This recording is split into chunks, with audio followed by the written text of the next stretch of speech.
Welcome to my channel trendy தமிழச்சி. இன்றைக்கி நம்ம சாக்லேட் ஐஸ்கிரீம் எப்படி பண்ணுறதுன்னு பார்க்கலாம்.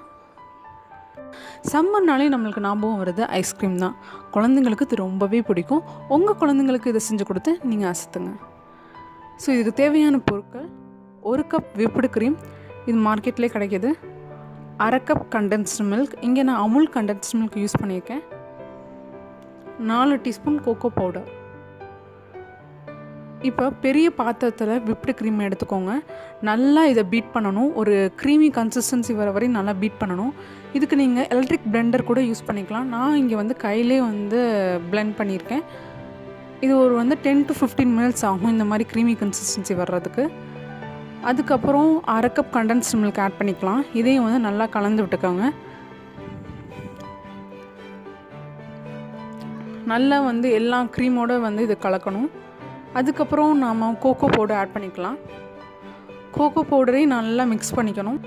ஸோ எந்த ஒரு கட்டியும் இல்லாமல் மிக்ஸ் பண்ணிக்கோங்க.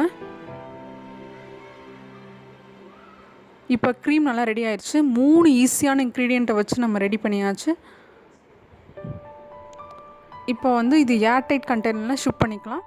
இதை நீங்கள் நட்ஸ் யூஸ் பண்ணலாம், சாக்கோ சிப்ஸ் யூஸ் பண்ணலாம், எது வேணாலும் யூஸ் பண்ணலாம். உங்களுக்கு பிடிச்ச நட்ஸ் நீங்கள் இதில் போட்டுக்கோங்க. இதை 6லேருந்து 7 மணி நேரம் ஃப்ரீஸ் பண்ணணும்.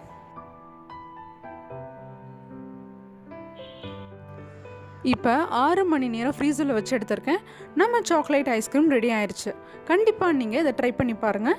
ஸோ இந்த வீடியோ உங்களுக்கு பிடிச்சிருந்தா என்னோட சேனலுக்கு சப்ஸ்கிரைப் பண்ணுங்கள். தேங்க்யூ.